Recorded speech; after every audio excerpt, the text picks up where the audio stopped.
সবাই শুয়ে পড়ছে গো। হ্যাঁ আমার থলি পড়ুয়া অষ্টমী পুজো হচ্ছে। গটি আজব। হ্যাঁ টেনে দিল আমাকে। আর দিদিকে দাও। Hello everyone, welcome back to my channel, welcome back to a new blog. তোমরা টাইটেল থাম্বনেল দেখে বুঝতে পেরে গেছো আজকে কি টপিক নিয়ে ভিডিও হচ্ছে। আর সবথেকে ইউনিক ব্যাপার হলো এবারে পুজোটা কিন্তু আমাদের ঘরে হচ্ছে। তাহলে প্রত্যেক বছর পুজোটা কিন্তু লোকের ঘরে হতো আর আমাদের ঘরে বাচ্চা কাচ্চা লোকের ঘরে যেত, বাট না এবারে আমাদের ঘরে পুজো হচ্ছে। দেখাচ্ছি চল পুজোর প্রিপারেশনগুলো দেখি। সকাল সকাল মা এখানে ফল কাটতে বসে পড়েছে। সকাল হয়নি, এখন বেলা 11:30। এই যে ফল কাটছে। আচ্ছা ব্লগ করতে করতে কিন্তু মেজ দিয়েও চলে এসছে। এই যে মেজ দিয়ে বেয়ে যাইবো, এখানে কথা বলছে। ওই তোদের কি ঘরে গল্প শেষ হয় না রে? হ্যাঁ বাবার বাড়িতে এসেও গল্প করতে হচ্ছে। বাবা প্রেম শেষ হয় না। বাবারে বাবা। তো আজকে কি আছে সেটা তোমরা জানো না, তোমাদের জানাবো অতি অবশ্যই। তোমরা টাইটেল সামনে লেগে বুঝেও গেছো। সো আজকে আছে পড়ুয়া অষ্টমী। পড়ুয়া অষ্টমী হলো আমাদের, তো যেমন কি পড়ুয়া অষ্টমী মানে হলো আমাদের মেদিনীপুরের ভাষায় বলা হয় যে বাড়ির প্রথম বাচ্চাকে, ছেলে কিংবা মেয়েকে বলা হয় পড়ুয়া বাচ্চা। মানে বড় বাচ্চাকে বলে পড়ুয়া বাচ্চা, মানে আমাদের ভাষা ওটা বলে প্রথম সন্তানকে। ও তো দেন তাদের আজকে পুজো হয়, মানে বাড়ির বড় সন্তান যারা, মানে আমাদের ঘরে বড় আমার বড়দি, তারপর বড়দির মেয়ে বড়, মেজদির ছেলে বড়, তো তাদের আজকে পুজো হবে। প্রত্যেক বছর লোকের বাড়িতেই করা হয়, বাট এবছর আমাদের ঘরেই হবে। পুরোটা তোমাদের সঙ্গে শেয়ার করবো, তার জন্য কী হবে স্কিপ করতে হবে, পুরোটা দেখতে হবে। মা ফল কাটছে তো কাটছে, বেদনাটা কাটতে পারছে না, অনেক কষ্ট করে বেদনাটা কেটেছে। এই যে আমাদের পড়ুয়া পুজো হবে এই জায়গাটায়, তার জন্য এই পেপারটা বেশ কাজে লেগেছে। এই পেপারটা মাত্র 30 টাকা দিয়ে আমি কিনেছিলাম। পেপারটা কিন্তু সত্যি খুব কাজ দিয়েছে। এই যে তো দেখো পুজোর জন্য যেগুলো লাগবে, থালা সাজিয়ে নিচ্ছি। আমাদের ঘরে পুরো পুজোটা যেহেতু প্রথমবার হচ্ছে, মায়েরও সেরকম রিচুয়াল জানা নেই আর আমারও সেরকম রিচুয়াল জানা নেই। এই যে বাবা মিষ্টি নিয়ে এসছে, 1 2 3 রকমের মিষ্টি আছে এখানে। 3 রকমের করেই মিষ্টি আছে, যেহেতু আমাদের ঘরে লোলোরা রনির হবে তাই 3 রকমের মিষ্টি আছে। কিন্তু এখানে 3 রকমের নেই, 4 রকমের মিষ্টি আছে। লাড্ডু 1 2 3 4 রকমের মিষ্টি আছে। মিষ্টি দেখো শাক বাজানো অভ্যাস করছে। দাঁড়াও, হাই মা আসছে ঘর তুলে এখন। এই যে মাকে দেখো ঘর তুলে এলো।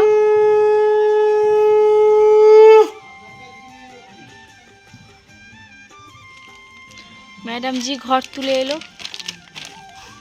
এই যে আমাদের ঘর বসালো। জানো তো পুজোর প্রথম রিচুয়াল হলো মালঘুমসি করাতে হয়, যেটা এই পুজোতে মাস্ট লাগে। এটা হলো ভলু, আর আমার দিদির ছেলের অনেক ওখানে আছে। তো দেখো এখন মা আমাকে ছাতা কে দিল?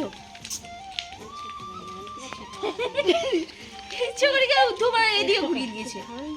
তো দেখো মা তো ঘর তুলে চলে এলো, আর এটা এখন মালা ঘরের কাছে মালা সাজানো হবে। আরো দিকে ফুল।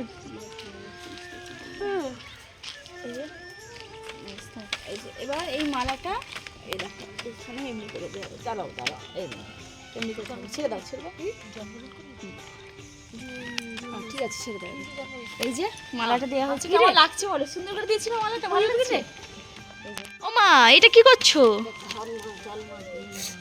কি মারছো এটা বলো? আতপ চালে থোপা দিচ্ছ, মানে আলপনা যেটাকে বলা হয় আর কি। কিন্তু এখানে আলপনা তো দেওয়া যাবে না, কারণ এই জায়গাটা প্লেস নেই আলপনা ঠিকঠাক করে দেওয়া, তাই মা এইভাবে দিয়ে দিল, ছিটিয়ে দিল। দেখো ভলুকে তো দিয়ে দিলাম মালঘুমসি। এবার রনির আর লোলো, রনিকে তার মা পরিয়ে দিচ্ছে আর লোলোকে আমি পরিয়ে দিচ্ছি। এটা হলো মাল, আর কোমরে দিয়ে দিচ্ছি ঘুমসি। এটা তোমরা ভাইফোঁটাতেও দেখেছো, ভাইফোঁটাতেও বেশিরভাগ এই মালঘুমসি দিতে হয়। তাই দেখেছো রনিটা খুলি হচ্ছে রে। এই যে ভালো লাগছে।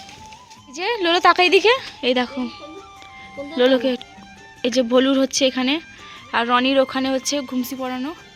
হাতে জামার ওপরেই ঘুমসি পরিয়ে দিচ্ছে, তার মা একটা পারে বটে। এই যে টাকা লোলো।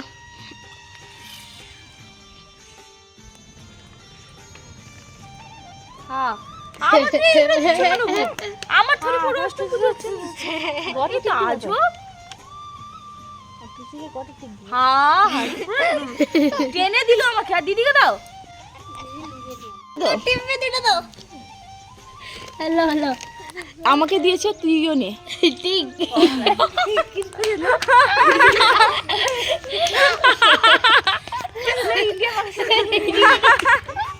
যাই হোক, এতক্ষণের পর মা এবার পুজো শুরু করেছে। সোনাটা দে। এটা হলো মায়ের সোনার রিং, যেটা আমি বানিয়ে দিয়েছিলাম। অর্ধেক টাকা দিয়েছি নাকি ঠিক নেই। যাই হোক, সোনার উপর দিয়ে দিয়েছি। অ্যাকচুয়ালি কী বলো তো, আমার জবে থেকে জ্ঞান পড়েছে, মাকে কোনোদিন সোনা পরতে দেখিনি। তাই একটু কাজ বাজ যখন আমি করতে শিখলাম, মানে যখন আমি নিজের পায়ে দাঁড়াতে পারলাম, তখন ভাবলাম যে মাকে কিছু বানিয়ে দিব, বাবাকে কিছু বানিয়ে দিব। বাট কাজ করাকালীন মাকে অল্প হলেও একটু দিয়েছি, হেল্প করেছি, ঘরে টুকটাকে হেল্প করতে পেরেছি। আর বাবাকে একটা বানিয়ে দেওয়ার ইচ্ছা আছে, জানি না করে বানিয়ে দেবো, বাট তোমরা পাশে থাকো, অবশ্যই একদিন বানিয়ে দেবো। বাজা বাজা বাজা। আমাদের এখানে পুজো শুরু হয়ে গেছে। প্রথমে হচ্ছে আমাদের লোলো রানীর পুজো হচ্ছে। ছোট লিবা যখন ভালো লাগে লে লে লে লে লে নমস্কার কর। এই যে দেখো শুয়ে, মেজদি জাস্ট বলেছে শুয়ে প্রণাম করে, আর শুয়ে পড়েছে। হ্যাঁ হ্যাঁ, শুয়ে শুচ্ছে দেখো। হ্যাঁ হ্যাঁ, লম্বা হয়ে সবাই শুয়ে পড়ছে গো। কি জ্বালা, শুয়ে শুয়ে সবাই প্রণাম করছি, ভাবা যায়। তো কালকে যেমন মাংস রান্না করছিলাম, জানো মাংস রান্না করতে গিয়ে আমাদের গ্যাসটা ফুরিয়ে গেছিল। তাই সকাল থেকে গ্যাস ছিল না বলে কোনো কিছু খাওয়াই হয়নি আমাদের।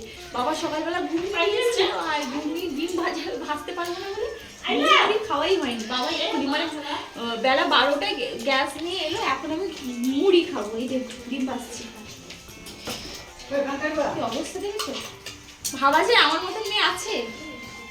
আমি মনে হয় সিঙ্গেল পিস। তো এখন খেতে বসে প্রচন্ড খেতে পেয়েছে। এই ঘুগনি মুড়ি একটুকু ঘুগনিটা আর ডিম ভাজা। তুই খা, ঘুগনি দিলে বাবাকে দাও।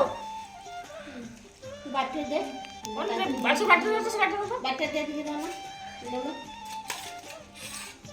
এটা খাওয়ার জন্য কত করে করছে এই ডিম ভাজা। এটি থেকে করে ঠাকুরে যাও না না ধুইতে হবে ধুইতে না এটা খাওয়ার জন্য কত। তো এখন কটা বাজে জানো? এই দেখো একটা তিন এখনো রান্না হয়নি। বাবা ছাদে ভাত বসিয়েছে, আর এখানে দেখো এখন মাছ ভাজা বসিয়েছি। একটা তরকারি ভাত করবো, শুধু মাছের ঝোল ভাত করবো, কারণ সত্যি গ্যাসটা ফুরিয়ে গেছিলো। গ্যাসটা নিয়ে এসে রান্না করতে অনেকটা বেলা হয়ে গেল। কত হয় কে জানি, খিদা পেয়ে গেছে, মানে খিদা পাইনি, এই তো ঘুরি খেলাম, রান্না তো করতে পারবো না। তো আজকে 15 মিনিট আমাদের ঘরে রান্না হয়েছে। দুপুর 2-2:30 বাজে, এখন রান্না করে এলাম। মাছের দুপুরে করেছি। আর এখানে দিদি নতুন মাছের তরকারি নিয়ে এসছে। আর এখানে আছে সাব মাছ, যেটাকে আমাদের এখানে মেদিনীপুরের দিকে পাটিয়া মাছ বলা হয়। পাটিয়া মাছের অনেকে এটাকে কি তারওয়াল মাছও বলে। তো এটা আমার রান্না বান্না হবে, খাওয়া হবে। এখন খিদে পেয়ে গেছে, ওষুধ খাচ্ছি। এই যে ওষুধ। আজকে কি হয়েছে, আজকে যেহেতু কাজে যেতে না, সকালে ওষুধ খেতে ভুলে গেছি, আর খাবার আগে ওষুধটাও খেতে একেবারে ভুলে গেছি। আর তাই এখন খাচ্ছি এই ওষুধ। ক্যাপসুল দেখেছি কত বড়, কি ইউনিয়ন জাইম। দেখো মেজদিরা এসছে, তাই আজকে আমি পাপড়ি চেক করছি। এই যে দেখো পাপড়িগুলো দেখো কত সুন্দর সুন্দর হয়েছে পাপড়ি। দেখো পুরো মজা হচ্ছে, আওয়াজটা শোনা গেল, তোমরা আজকে শুনতে পেয়েছো। এই দেখো পাপড়িগুলো সেই পুরো দোকানের মতন পাপড়ি হয়েছে, দেখে তো ভালোই লাগছে। এই যে পুরো মজমজি হয়েছে। দেখ দিদি আওয়াজটা কেমন। আচ্ছা, পাপড়ি চাটের জন্য এখানে আলু আর ছোলা সেদ্ধ করে নিয়েছি। এখানে দই আছে, আর এখানে তেঁতুলের চাটনিটা করেছি। দেখো প্রচুর গরম, তেঁতুলের চাটনি। আর এখানে আছে পেঁয়াজ, টমেটো, শসা, কাঁচা লঙ্কা আর বেদানা।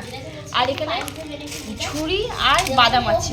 ঠিক আছে, এটাকে মিশিয়ে নিই। আর শোনো শোনো শোনো, তোমরা যদি পাপড়ি চাটের রেসিপি জানতে চাও, তাহলে আমাকে অবশ্যই কমেন্ট করবে। আমি আরও একবার তোমাদের জন্য পাপড়ি চাটের রেসিপি শেয়ার করব।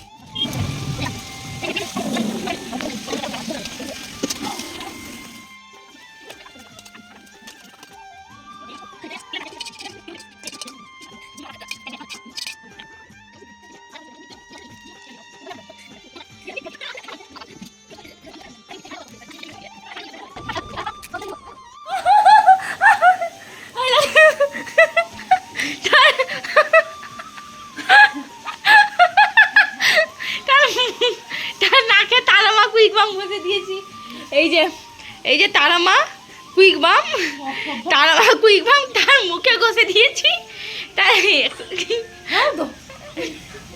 দমটা বন্ধ হয়ে যাচ্ছে না। ওই যে দেখি এক্সপ্রেশনটা হাইপি না, আর চোখে জল চলে এসছে বেচারির। এ মা, চোখে জল চলে এসছে বেচারি। মেজদিরা এসছিল সেই দুপুরবেলায় এলো, 11টা 11:30 দিকে এলো, আবার চলেও যাচ্ছে। কি মেয়ে দেখো, থাকতে বললাম থাকলো না। বাড়ি পড়তে হবে তো তোর ছেলে যখন পড়তে হয় তখন ঠিক আছে না, আমি যখন বলি থাকতে তখন তো থাকা। আর শনিবার পার্টি হবে। সকাল থেকেই বলে যাচ্ছি পড়ুয়া অষ্টমী, পড়ুয়া পুজো, পড়ুয়া অষ্টমী, পড়ুয়া পুজো। তো যাই হোক, এই দেখো পায়েস হয়েছে, বাবার স্পেশাল পায়েস। পড়ুয়া আমাদের ঘরে পায়েসটা এক পড়ুয়া অষ্টমীতে হয়, আর দ্বিতীয়ত হলো আমার জন্মদিনে, না হলে অন্য সময় খাওয়া দাওয়া, এই আর কি। এমনি খাওয়া দাওয়ার জন্য হয় না খুব বেশি হয় না, একটু সিমাইটা হয়, সুজিটা হয়। হ্যাঁ ওরকম আর কি, সুজি সিমাই এগুলো মাছটি হয়, পিঠেটাও হয় যখন তখন, কিন্তু এই পায়েসটা খুব বেশি হয় না আমাদের ঘরে, ওই দুবারেই হয়, ওই পড়ুয়া অষ্টমীতে, দ্বিতীয় হলো আমার জন্মদিনে। মানে আজকে বাবা পায়েসটা করেছে দারুণ, দারুণ করে। এইটুকু খেয়ে মানে গলা টলা পুরো মিষ্টি হয়ে গেল, তাহলে পুরোটা খেতে পারলে কি হবে আমি জানি না। এটা ঠান্ডা হলে ভালো লাগে, ঠান্ডা ঠান্ডা ঠান্ডা। মা শুধু যে ঠান্ডা হবে, মায়ের আমার গরম পছন্দ হয়, মা একটু ঠান্ডা করে খাবে, ঠান্ডা মানে ওই ফ্রিজ থেকে বের করিয়ে একটু খাবো গরম, মানে ঠান্ডা ঠান্ডা, ও চিল চিল ব্যাপারটা হোক। আর কি খাই,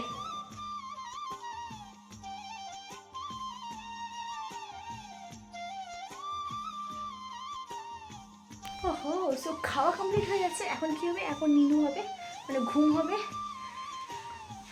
কি খেলাম দেখেছো তো তোমরা, আর নতুন করে বলতে হবে না। পূর্বাষ্টমী পুজোটা এইভাবেই কাটলো, আমি মারলাম তোকে। তো বিছানা কমপ্লিট, এবার আমরা ঘুমাবো। তোমরাও ঘুমিয়ে পড়ো, বেশি রাত করো না, চোখের তলায় ডাস্ট সার্কেল পড়ে যাবে, যেমন আমার পড়ে যাচ্ছে। রাতে বেশি ঘুম হচ্ছে না, দুঃখের কথা কাকে বলি। চলো, গুড নাইট।